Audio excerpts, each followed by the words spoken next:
بسم اللہ الرحمن الرحیم۔ میرا نام فوزیہ ہے۔ میرا باپ مولوی ہے۔ ہمارے محلے میں ایک مسجد ہے۔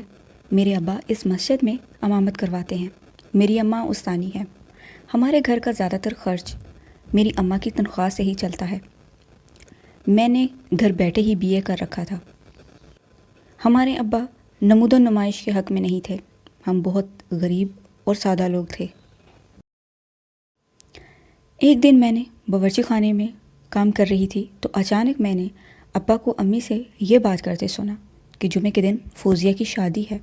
یہ بات سن کر میں بہت خوش ہو رہی تھی اور ایک دم سے میں سوچنا شروع ہو گئی کہ یہ کیا، ہمارے گھر نہ کوئی رشتہ آیا ہے اور نہ کسی لڑکے کی بات چلی ہے، یہ کیسے ممکن ہو سکتا ہے؟ تو انہوں نے کہا کہ مجھے نمود و نمائش تو ذرا بھی پسند نہیں ہے، بس جمعے کو تیاری رکھو۔ یہ سن کر میں بہت ہی زیادہ روئی۔ ہمارے محلے میں ایک کریانے کی دکان تھی جو کہ ایک فرحان نامی لڑکے کی تھی۔ کافی دنوں سے ہم اپنے کرائے کی دکان سے کرانے کا سارا سامان لیتے تھے۔ وہ کرانے کی دکان چلا رہا تھا۔ وہ مجھے پسند بھی تھا، جو کہ تقریباً 6 مہینے پہلے ہی ہم لوگ کھانے سے متعلق جتنی بھی چیزیں ہوتی، سودا وغیرہ اسی کی دکان سے لیتی تھی۔ وہ ہمارا کافی اچھا واقف بن چکا تھا۔ ہمارے ابا جو کہ مولوی تھے، ان کے پاس اتنے پیسے نہیں ہوتے تھے، لہٰذا جب کرانے کی دکان پہ جاتے تو ہمارے پاس اتنے پیسے نہیں ہوتے کہ ہم سارا سودا تقریباً ادھار ہی لے کے آتے تھے۔ اس طرح وہ دکاندار ہمارا واقف ہو گیا تھا۔ وہ میرا اور امی کا کافی اچھا واقف بن چکا تھا۔ جب کبھی بھی ہمیں کسی بھی چیز کی ضرورت ہوتی تو ہم اس سے ادھار لے لیتے، اور وہ مجھے اور امی کو یہی کہتا کہ آنٹی اگر آپ چاہیں تو میرا موبائل نمبر لے جائیں، کبھی بھی کوئی سودا منگوانا ہو تو مجھے فون کر دیں، میں گھر دے جایا کروں گا، آپ یہاں آنے کا تکلف مت کریں۔ لہٰذا اسی طرح ہمارے پاس ادھاری بھی بہت ہو چکی تھی، لیکن وہ ہمارا محلے دار تھا اور محلے داری کا لحاظ کرتے ہوئے وہ ہم سے پیسے نہیں لیتا تھا، لیکن ہمیں ہر چیز کم ریٹ پر ضرور دیتا تھا۔ یہاں تک کہ اس نے امی کو اپنا موبائل نمبر دے رکھا تھا کہ آنٹی آئندہ کوئی بھی چیز منگوانی ہو تو مجھے فون کر دے، میں گھر آسانی سے پہنچا دیا کروں گا۔ فرحان کا نمبر امی کے پاس تھا، اور جب کبھی بھی کسی بھی چیز کی ضرورت ہوتی تو امی کے فون سے فرحان کو فون کر دیا جاتا، اور دیگر راشن وغیرہ ساتھ ہی وہ لے کے ہمارے گھر آ جاتا۔ میری بھی اس سے دوستی ہو گئی اور کافی گہری دوستی ہو گئی۔ ہم تقریباً ہر روز ایک دوسرے کے ساتھ فون پہ باتیں کرتے۔ کبھی کبھار جب وہ سودا دینے ہمارے گھر آتا تو ملاقات بھی ہو جاتی۔ یہاں تک کہ بات کرتے کرتے بات شادی تک آن پہنچی۔ وہ مجھ سے شادی کرنا چاہتا تھا اور میں نے اس بات کا ذکر اپنے گھر والوں سے کرنا مناسب نہیں سمجھا۔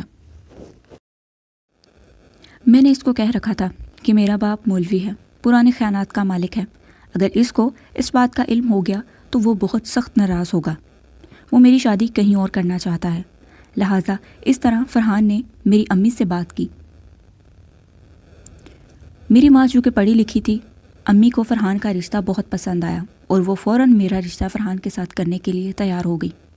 اب فرحان نے اپنے گھر والوں سے بھی بات کی، جو کہ میری امی پہلے سے جانتی تھی۔ اگلے ہی 2 سے 4 روز کے اندر اندر فرحان کے امی ابو اور اس کی بہن ہمارے گھر آئیں۔ انہوں نے امی سے بات کی کہ آپ کی بیٹی ہمیں پسند ہے، لہٰذا اس طرح ہم اپنے بیٹے فرحان کا رشتہ آپ کی بیٹی کے ساتھ کرنا چاہتے ہیں۔ میری امی نے میرے اور فرحان کے رشتے کے بارے میں پہلے سے علم تھا تو امی کو کوئی اعتراض نہیں تھا، لیکن پھر بھی امی نے ان سے کہا کہ ہمارے گھر کے سارے فیصلے مرد حضرات کرتے ہیں، ابو آ جائیں تو ابو سے آپ اس بارے میں بات ضرور کیجیے گا۔ میرے ابو گھر داخل ہوئے تو ابو نے صاف صاف منع کر دیا، نہیں، ہم اپنی برادری اور اپنے مطابق رشتہ کریں گے، ہم اس طریقے سے آپ کو رشتہ نہیں دے سکتے، میری طرف سے معذرت ہے۔ اس طرح مجھے بہت افسوس ہوا، میری ماں کو بھی اور خاص طور پہ فرحان کو بھی، اور اس طرح ان کے گھر والوں کو جواب دے دیا گیا اور فرحان کے گھر والے واپس چلے گئے۔ وہ دن تھا جب ابو نے کہا تھا کہ جمعے کے دن میرا نکاح ہے۔ میں بہت پریشان ہوئی، میں نے اس کو کہا اور نہ میں نے اس کو دیکھا تھا کہ اب شادی کیسے ہو سکتی ہے۔ میں رو رہی تھی، لہٰذا اس طرح کی باتیں میرے ذہن میں چل رہی تھی۔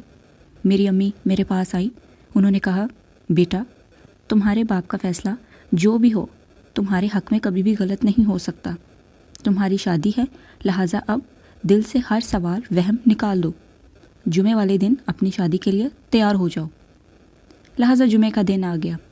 جس دن میری شادی تھی میں نے اسے نہیں دیکھا تھا. ابو نے ایک سرخ جوڑا میرے آگے رکھا اور یہ وہ سرخ جوڑا تھا. مجھے اس کو دیکھ کے ایسے لگ رہا تھا جیسے میرے ارمانوں کا خون ہوا ہو. میں روتی دھوتی وہ سرخ جوڑا پہن کے بیٹھ گئی. امی نے مجھے کہا کہ میں محلے میں کسی کو بلا کر لاتی ہوں جو تمہارا میک اپ کر دے. لہٰذا میں شادی کے لیے بالکل بھی تیار نہیں تھی. فرحان نے اس سے پہلے ایک دو دفعہ مجھے یہ بھی کہا تھا کہ وہ میرے ساتھ بھاگ کر شادی کر لے، لیکن میں نے اپنی باپ کی عزت رکھنا ضروری سمجھی اور اپنے باپ کے کہے ہوئے شخص کے ساتھ میں شادی کرنے کے لیے تیار ہوگی. آدھے گھنٹے کے بعد گلی محلے سے امی کسی کو بلا کر لائیں تو اس نے میرا میک اپ کر دیا. لہٰذا اس طرح میں دلہن کے سرخ جوڑے میں بیٹھ گئی. تیار ہو کے اپنے کمرے میں اکیلی بیٹھی تھی کہ اچانک سے ایک بوڑھا شخص میرے ابو کے ساتھ داخل ہوا. میں نے اس کو دیکھا اور امی کو فوراً کہا کہ امی کیا یہ میرا سسر ہے؟ یہ یہاں کیا کر رہا ہے؟ تو امی نے ابو کی طرف دیکھا. ابو نے کہا نہیں یہ تمہارا سسر نہیں، یہ بوڑھا شخص تمہارا شوہر ہے. اسی کے ساتھ تمہارا آج نکاح پڑھایا جائے گا. میرے حواس فاختہ ہو گئے. مجھے یقین نہیں آ رہا تھا. میری آنکھیں پھٹی کی پھٹی رہ گئی. میرے منہ سے کوئی لفظ نہ نکلا. میری سانس جیسے رک گئی ہو، پیروں تلے زمین نکل گئی ہو. میں حیران تھی، ہکی بکی تھی. آنکھوں سے آنسو لگاتار بہہ رہے تھے.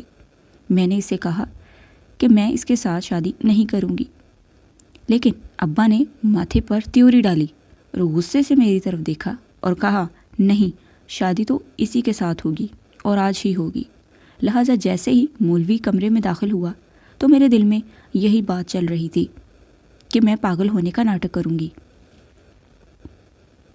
تو جیسے ہی یہ ڈرامہ کروں گی تو میری شادی شاید اس کے ساتھ نہ ہو. بالکل اپنے پلان کے مطابق جیسے ہی مولوی آیا تو میں نے اپنے پاگل ہونے کا ڈرامہ شروع کر دیا. میں نے ناچنا شروع کر دیا. اس طرح کی حرکتیں جب شروع ہوئیں تو مولوی نے مجھے اس طرح کی حرکتیں کرتے ہوئے دیکھا اور میرے ابا کو کہا کہ آپ کی بیٹی ذہنی طور پہ ٹھیک نہیں ہے. مجھے تو یہ لڑکی پاگل لگتی ہے. اس کا علاج کروائیں، یہ ٹھیک ہو جائے پھر اس کی شادی کریں گے. اس پاگل لڑکی کی شادی کرنا صحیح نہیں ہے. مجھے گناہ گار مت کرے. یہ کہہ کے مولوی کمرے سے باہر نکل گیا. اس کے بعد میرے ابا کمرے میں آئے. میرے ابا غصے سے لت پت تھے. غصے کی حالت میں میں نے ان کو کمرے میں آتے دیکھا. انہوں نے میرے منہ پہ لگاتار تھپڑ مارے اور کہا کم وقت، تم نے آج ہماری عزت خاک میں ملا دی. اب میں تمہیں نہیں چھوڑوں گا. اب میں تمہیں بہت ماروں گا. لہٰذا ابا نے مجھے بہت مارا، یہاں تک کہ میں بے ہوش ہو گئی.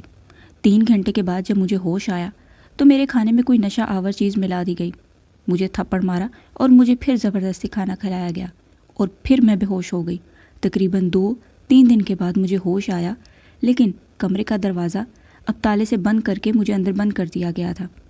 3 سے 4 اور 5 سے 6 روز کے بعد یہ سلسلہ لگاتار چلتا رہا اور تالے کے بند کمرے کے اندر میں تنہا بے ہوش رہی. مجھے دنیا جہاں کا کوئی ہوش نہ رہا. اچانک سے 1 مہینے ایسے ہی گزر گیا. 1 مہینے کے بعد میری طبیعت خراب ہوئی تو میری ماں نے مجھے کمرے سے باہر نکالا. ہمارے محلے میں ایک لیڈی ڈاکٹر تھی. میری اماں مجھے پڑھی لکھی تھی تو اس کے پاس لے گئی اور اس نے میری ماں کو بتایا کہ آپ کی بیٹی حاملہ ہے. یہ بات سن کر میری ماں کے پیروں تھلے سے زمین نکل گئی. میری ماں نے کہا ڈاکٹر صاحبہ آپ یہ بات کسی کو مت بتائیے گا. یہ ساری حرکات اس کے باپ کی ہی ہیں جو کہ مولوی صاحب کے ساتھ اس کا نکاح کرنا چاہتا تھا. میری ماں بہت غصے میں تھی اور مجھے کچھ ہوش نہیں تھا. یہ میرے ساتھ ہوا کیا ہے اور کس نے کیا ہے. لہٰذا میرے باپ کو پتہ چل چکا تھا کیونکہ میرے باپ نے میری شادی اس بوڑھے آدمی کے ساتھ کی تھی اور نشے کی حالت میں نکاح پڑھوا دیا تھا. اب وہ آدمی مجھے یہاں سے لے جانا چاہتا تھا. اس نے میرے ابو کو 2 لاکھ روپے دیے ہوئے تھے اور 2 لاکھ روپے لے کر میرا باپ مجھے بیچنا چاہتا تھا. میرے باپ نے اس بوڑھے آدمی سے 2 لاکھ روپے لیے اور وہ آگے دوسری شادی کرنا چاہتا تھا اور اس کی یہ خواہش تھی کہ 2 لاکھ روپے کا کوئی گھر بنا دے. اس طریقے سے ابا مجھے بیچنا چاہتا تھا. وہ میری ماں کو چھوڑنا چاہتا تھا. لہٰذا میں نے جب اس بوڑھے آدمی کے ساتھ رخصت ہونے سے انکار کر دیا تو وہ بوڑھا آدمی پولیس کو لے آیا. پولیس میرے ابو کو پکڑ کر لے گئی تو پولیس کے سامنے سارا یہی انکشاف ہوا کہ میرے باپ نے نشے کی حالت میں میرا اس بڈھے کے ساتھ نکاح کر دیا تھا، اور اب 2 لاکھ روپے کے ساتھ میرا باپ دوسری شادی کرنے جا رہا تھا، لیکن میرے ساتھ رخصت نہ ہونے کی وجہ سے اس بڈھے آدمی نے پولیس کو بلا لیا۔ لہٰذا اب میرا باپ تو باہر آ چکا ہے، لہٰذا اب میرے ابا نے دوسری شادی کی، لیکن دوسری شادی کے بعد وہ عورت اس کو چھوڑ کے جا چکی ہے۔ میرے ابا کی تو کسی نہ کسی طریقے سے ضمانت ہو گئی، لیکن اس بڈھے آدمی کی ضمانت نہیں ہو سکی، لہٰذا وہ عورت بھی میرے ابا کو دھوکہ دے چکی تھی۔ اس طرح میرے سر سے باپ کا سایہ بھی اٹھ گیا تھا، اور میری ماں کے سر سے شوہر کا سایہ بھی اٹھ گیا تھا۔ میرے باپ نے بیٹی کے سر سے باپ کا سایہ تو چھین لیا تھا، لیکن ایک شوہر ہو کر اپنی بیوی کا بھی خیال نہ رکھا، اور بیوی کے سر سے بھی شوہر کا سایہ ختم ہو گیا۔ اب میرے سر پہ اور میری ماں کے لیے وفادار میرا باپ نہیں رہا۔ افسانہ نگری کے سامعین کے لیے یہ تو تھی آج کی ویڈیو۔ اگر اچھی لگی ہو تو ویڈیو کو لائک ضرور کیجیے گا اور چینل کو سبسکرائب ضرور کیجیے گا۔ شکریہ۔